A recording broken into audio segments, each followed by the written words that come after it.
ल सबैजनाले यो देखाएको छ है कस्ट सेड्युल भनेर। ल यो कपी गर त। टोटल कस्ट सेड्युल के हुन्छ अब कस्टमा चाहिँ मैले लास्ट टाइम भनेको थिएँ तिमीहरूलाई it can be fixed cost and overhead cost fixed cost and variable cost not overhead cost. Fixed कस्टलाई कहिलेकाहीँ ओभरहेड कस्ट पनि भनिन्छ। So from current slide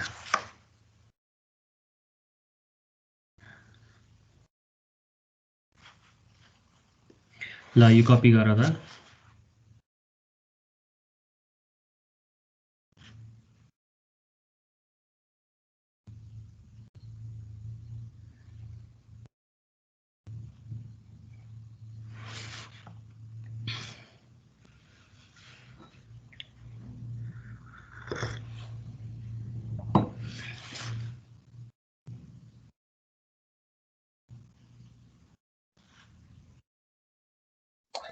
sir यो कस्ट सेड्युल्स भन्ने कपी गर्ने हो? हो यो कपी गर। त्यसपछि हामी दुईटा ग्राफ हेर्छौँ। त्यसपछि हाम्रो च्याप्टर नम्बर 4 सकिन्छ।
ल कस्ट सेड्युलको चाहिँ अब will try to visualize the thing. अब एउटा ऱ्यान्डम इक्जाम्पल छ यो भिजुलाइजनमा। अर्को पार्टमा छौँ है त। सो अब यहाँ तिमीहरूले हेर्न सक्छौ एउटा ऱ्यान्डम इक्जाम्पल छ। यहाँ ऱ्यान्डम इक्जाम्पलमा विक नम्बर अनि एस्टिमेटेड विकली कस्ट छ है। Week number and estimated weekly cost छ। सो एस्टिमेटेड विकली कस्ट र त्यहाँ ओभरहेड र स्टाफिङ कस्ट छ है। ओभरहेड भनेको चाहिँ that is the fixed cost है। Overhead is known as the fixed cost. Whether you start the project, whether you work or you don't work, there's always a fixed amount that need to be paid at the end of the month or at the end of the week or at the end of the year, right? If you start a company, then if you get the project, then that is something else. But if you don't get the project, then also at the end of the month you need to pay certain different kind of fixed cost. त्यसलाई हामी चाहिँ overhead भन्छौँ. So whether you get the project or you don't get the project, there is always certain fixed charge and we call that as the overhead, right? But once you get the project, about the project payo, and if the company start to do the project, then we'll have the different cost profile, right? So they were the staffing cost one, right? You can see ups and downs in that one, whereas in the overhead it's a very fixed one, right? So you got a random example. So now if we combine this both the cost, you do the cost like combine garyo bhane, then we will get the weekly cost of the project, right? So estimated bhanepachi definitely this is done before the actual thing has started, right?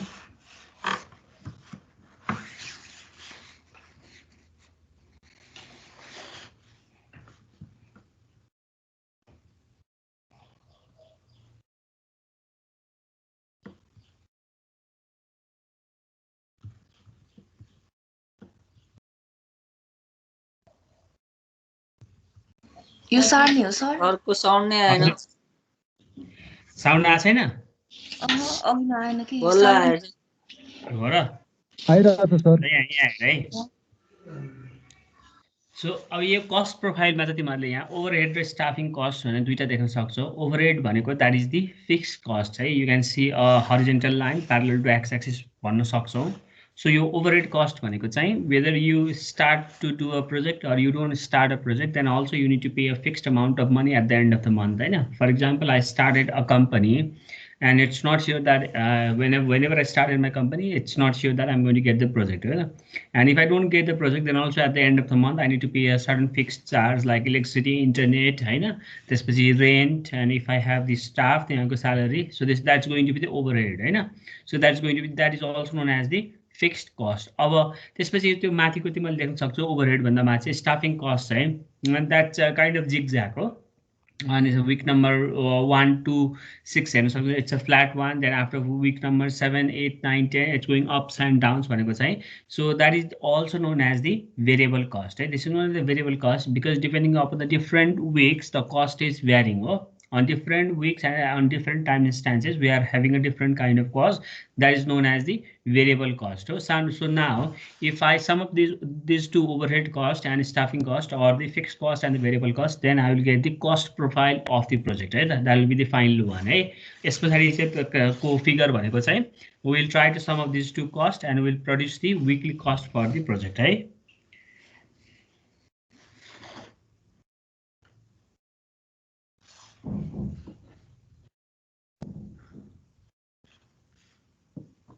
मेरो आवाज सुन्यो अघि अहिले सुनिया छ? सुनिरहेछ sir. सुनिएको छ sir. ल यसलाई बनाऊ, then after we'll try to add up these two costs and make the final cost profile, है?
ल यो random example हो, यो exactly बनाउनुपर्छ भन्ने छैन. So on x-axis there is a week number, on y-axis there is estimated cost, right? So you can draw the overhead cost and the variable cost, right?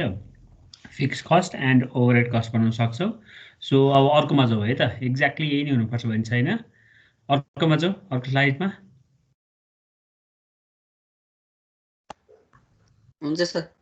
ल, so this is the accumulative cost, right? This is the accumulative cost भनेको चाहिँ this is the cumulative cost, हैन? So त्यो दुईटालाई जोडेर आएको final cost, this is the accumulative cost, and definitely along with the time it's going to increase, हैन त? Time अनुसार increase हुन्छ. So fixed cost plus variable cost, that is going to be finally the accumulative cost. So यसरी चाहिँ we can find out the accumulative cost of the project, है त?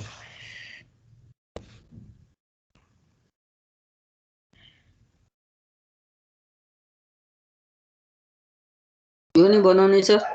यो final हो है, यो फाइनल हो। त्यो भनेको चाहिँ यो दुईटा कस्ट छ, यो यहाँको कस्ट प्रोफाइलको यो ओभरहेड र स्टाफिङ कस्टलाई जोडेर जुन फाइनल आइरहेछ, this is the accumulative final cost है।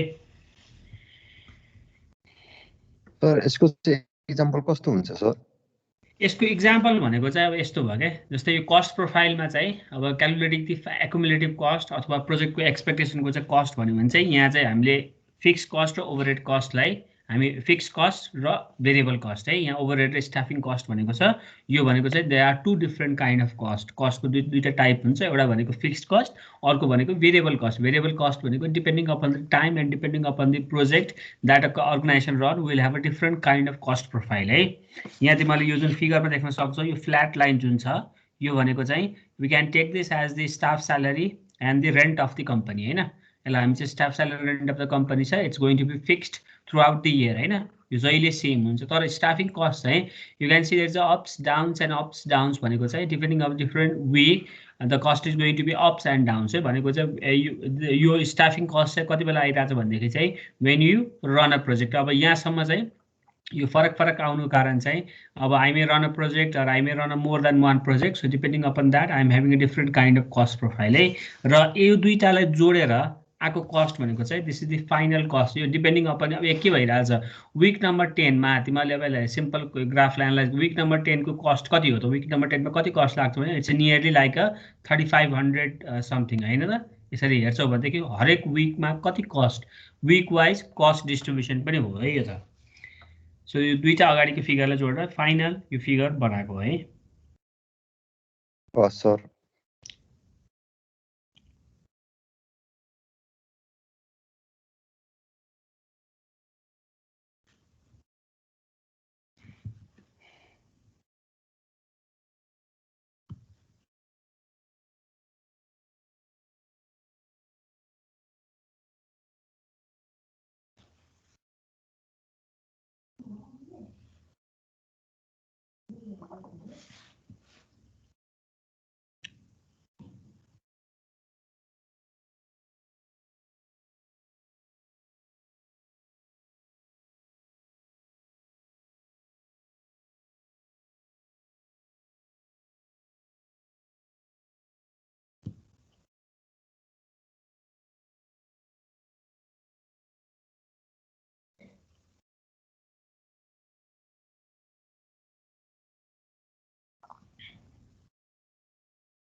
भयो सर। ल हाम्रो च्याप्टर नम्बर 4 यति नै हो। हाम्रो चाहिँ यो लास्टको कस्ट प्रोफाइल र कस्ट हामी सेड्युलिङमा थियो। सेड्युलिङमा चाहिँ यो कस्टको पनि सेड्युलिङ हो है, कस्टको सेड्युलिङ हो किनभनेदेखि यहाँ हरेक विकमा कति कस्ट लाग्छ भनेर this is the kind of expectation है। यहाँ अगाडि फेरमा हेर्छौँ भनेदेखि एस्टिमेटेड विकली कस्ट छ, this is the cost scheduling है। हामी सेड्युलिङमा चाहिँ अब सिपिएम एन्ड पडबाट चाहिँ हामी चाहिँ टास्क सेड्युलिङ गरिरहेको थियो भनेदेखि चाहिँ this is the cost scheduling है। सो अब तिमीहरूलाई चाहिँ मैले आज क्लास चाहिँ हामी फिजिकली पनि 20 देखि 21 क्लासमा चाहिँ कोर्स सकिने हो। हाम्रो मोस्ट प्रोबेबली अहिले पनि त्यति नै क्लास भयो होला, बढी भयो होला, मैले गनेको त छैन एक्ज्याक्टली। सो म तिमीहरूलाई लास्ट च्याप्टर क्वालिटी म्यानेजमेन्टको चाहिँ म तिमीहरूलाई सफ्टवेयर क्वालिटी म्यानेजमेन्टको चाहिँ ह्यान्ड्स आउट प्रोभाइड गर्छु। त्यो चाहिँ प्योरली थ्योरी हो है। भनेको त्यहाँ अब what is a quality management, त्यसपछि आएर त्यसमा जेनरली दुईवटा क्वेसन सोधिरहेको हुन्छ, एउटा टिक्युएम है। म तिमीलाई यहाँ यसमा लेखिदिन्छु भइदिएको टिक्युएम र six sigma of project management भन्ने दुईवटा टपिक चाहिँ त्यहाँबाट आइरहेछ। त्यसको ह्यान्ड्स आउटमा छ त्यो कुराहरू, त्यो तिमीहरूलाई म प्रोभाइड गरिदिन्छु हेर। अनि अब क्लास चाहियो भने फेरि हामी अर्को हप्ता फेरि गरौँला है, केही प्रब्लम भएन। सो यो हप्ता चाहिँ अब आजबाट चाहिँ मैले फर्मली चाहिँ क्लास कोर्स सकेको चाहिँ म मेरो आफ्नोबाट चाहिँ कन्क्लुड गर्छु। अब तिमीहरूलाई क्लास चाहियो भने फेरि हामी जहिले पनि बस्न सक्छौँ है त। तिमीहरूले मलाई हामी अब फिजिकली त होइन अनलाइनै गर्ने हो, त्यही भएर जहिले पनि तिमीहरूलाई क्लास चाहिएको यसमा फेरि पनि हामी अनलाइन बस्छौँला। सो च्याप्टर नम्बर 5 बाट यो दुईवटा टपिक चाहिँ एक्जाममा आइरहेको छ, म लेखिदिन्छु है यहाँ। च्याप्टर नम्बर 5 बाट total quality management TQM and six sigma of project management है। Six sigma in project management, different project management software भनेर चाहिँ त्यसको एउटा केस स्टडी छ, हेर्न सक्छौ। म तिमीहरूलाई नोट दिइहाल्छु, ह्यान्ड्स आउट दिन्छु। सो तिमीहरू हेर। अब तिमीहरूको के कलेजको चाहिँ तिमीहरूको ग्रुपको इमेल छ कि के छ? ग्रुप मेल छ सर। ल त्यो ग्रुप मेल मलाई लेखिदियो, म त्यसमा पठाइदिन्छु च्याप्टर नम्बर 5 को।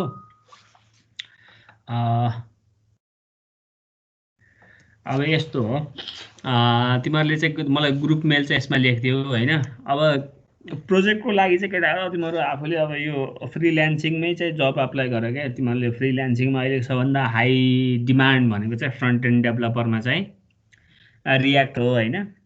अब रियाक्टहरु काम कसैले जानेको छ भने रियाक्ट अब नोड हैन अब नोड रियाक्ट र नोड त अब चाहिँ जाभास्क्रिप्टकै फ्रेमवर्क भए पनि फरक फरक हो के अरे हैन रियाक्ट चाहिँ फ्रन्ट एन्ड नोड चाहिँ अब सर्भरमा हैन सो आफैले चाहिँ कामहरु चाहिँ अहिलेको हटकेक चाहिँ आइटीमा सबभन्दा चाहिँ डिमान्ड हुने भनेको चाहिँ त्यो दुईटा चाहिँ प्लेटफर्म हो है कसैलाई चाहिँ अब रियाक्टमा चाहिँ राम्रो नलेज छ अथवा चाहिँ नोडमा राम्रो नलेज छ भने जति पनि फ्रीलान्सिङमा कामहरु पाइन्छ त्यो हिसाबमा चाहिँ तिमीहरुले अब त्यो सिक्दै त्यसमा नलेज राख्नु पर्यो है अब तिमीहरुको ग्रुप इमेल मलाई देऊ त यहाँ ग्रुप इमेल रियाक्ट ल खै लेखा छ ल हुन्छ म त्यसमा इमेल गरिदिन्छु अब हुन्छ ल यहाँ केशवले मलाई चाहिँ रियाक्ट आउँछ भनेको छ ल मलाई चाहिँ यहाँ अस्ति यहाँ जाभामा काम गर्ने छ तिमीहरुकोमा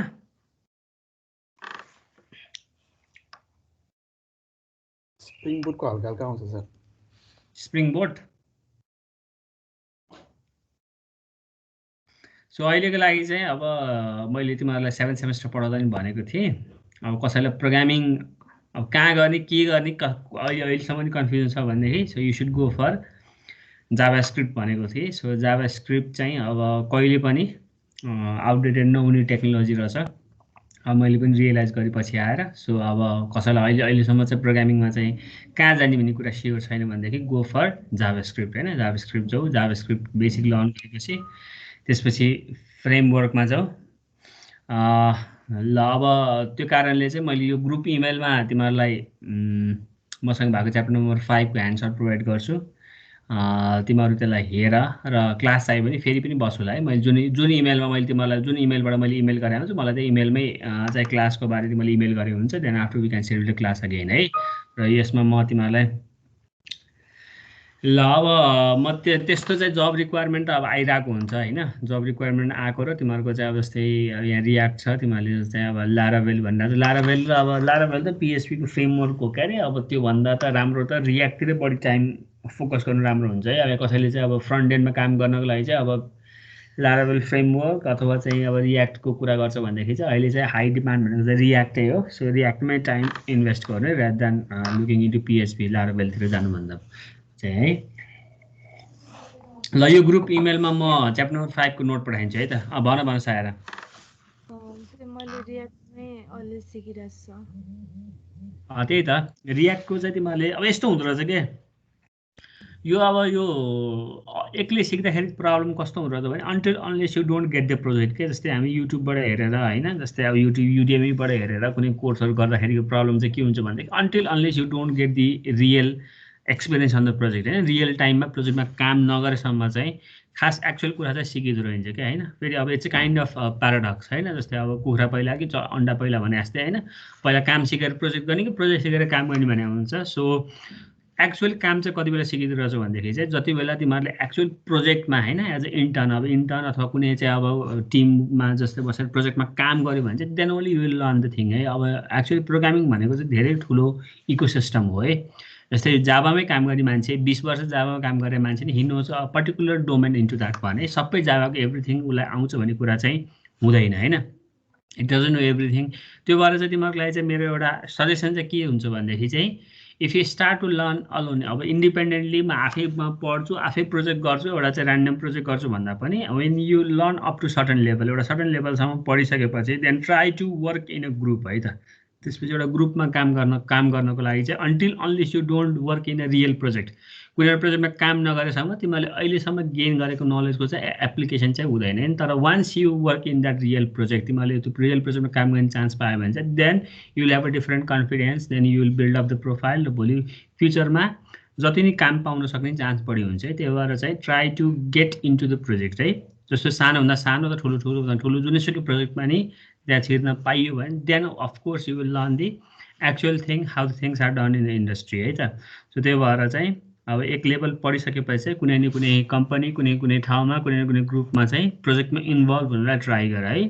अब once you have the knowledge अब पैसा त ठुलो कुरो भएन सुरुमा किनभने एज अ इन्टर्न त पैसा नदिए पनि केही प्रब्लम भएन तर once you get the knowledge त्यसपछि जति पनि काम पाइन्छ हैन जति पनि काम पाइन्छ once you know the things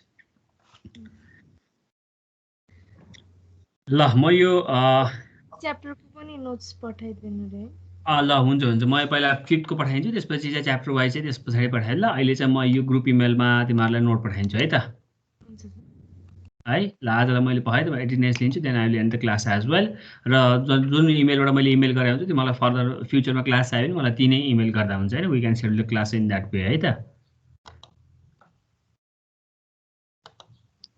हस् सर ल आजलाई मैले एन्ड गरेँ र 5 को चाहिँ नोट चाहिँ म तिमीहरूलाई त्यहाँ पठाइदिन्छु है 2 महिना अगाडि कोर्स सकिहाल्यो नि सर